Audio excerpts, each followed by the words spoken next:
The way that hunger looks in the Union County area is, it really doesn't have a look, because to me it's hidden. It's a lot like the homeless issue in Marysville and Union County, what we call the hidden homeless.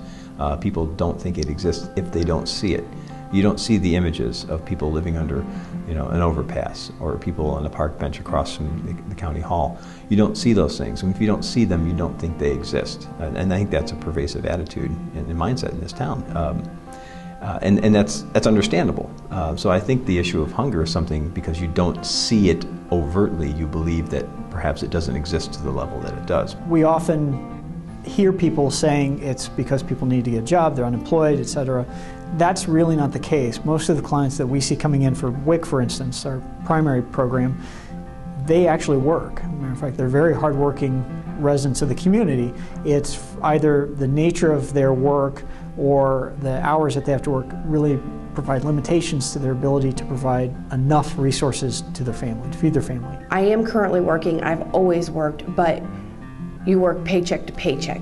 So you can't accumulate and save money when you have to pay everything else coming out of your pocket. There's nothing to save. I became disabled, and so my ends don't meet. I have more days of the month than I do food in my cupboards. The trends or changes are seasonal in this area. I think a lot of people don't realize that Marysville is still very much a farm community, and I see a lot of the layoffs and things happen during the winter months because of the kind of work that is done. You look around this county, there are jobs, but are they the kind of jobs that need to sustain a family of 2 or 3 or 4?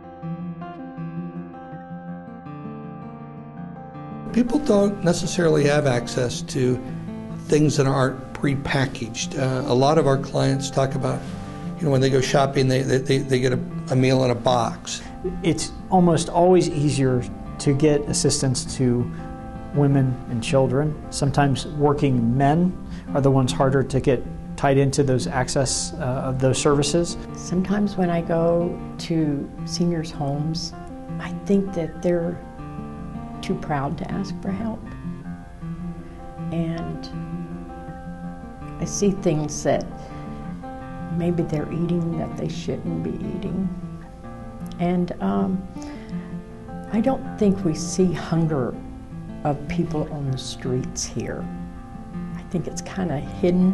When it comes to resources, it's okay, if I pay my electric bill, I can't pay my rent. If I pay my rent, I can't afford to get groceries. So it's the taking from one area of the household that's making it run to provide for another. There's a constant struggle to get people linked into the right service and making sure they are aware of what is available to them. I think the referral network is building and is getting better, but there's still some gaps sometimes that we run into. Where those gaps are would be interesting to find out more detail, because I think the more quantitative data you can get into and find out, the better off we're going to be in terms of assessing the need and then addressing it. They provide well for me, a good variety of things. I think that's wonderful, that I get to select my own. Because what if I didn't like carrots, and in my bag I got 2 cans of carrots instead of the peas that I just can open up and put some butter on them, cook them, and just eat a can of peas and love them. The resources in Union County that I find most helpful would be the Salvation Army, Community Action, the Employment Resource Center, and Job and Family Services.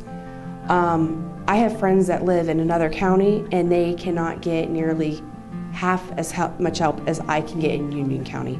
And she has 3 kids and I have 1. The number of services available to help support that has grown, and so the nature of it has changed from needing the actual resource to offset the hunger to needing the resources to make sure the referrals are occurring and people are accessing what is available. I think that has been a change. Not a complete, not a 180-degree shift. One of the things we've done is we've reached out to those very agencies that are helping to spread the word about it and inviting them to have a table set up. So we're trying to use this produce giveaway as an entry point and to make people aware of what else is available. I come back to the same thing. You don't see it. If you don't see it that much, if you don't see it at all, you think it doesn't exist. A lot of issues in this town. There's a lot of need in this county, and raising awareness is a major step towards getting people, obviously, to realize, yeah, we've got to do something about it. I say that the face of hunger in Union County would be, there is no real determined as to what age group it is. It's everybody. It's 18-year-olds that are coming out of foster care. It's families that have two-parent homes that just aren't, ends aren't being met. Elderly that, they're on a strict fixed budget and can't afford to make the allotments in their income to prepare meals that they should. The human side of seeing a young mother or grandmother with her children. Thank you to us. And we were the ones who were blessed.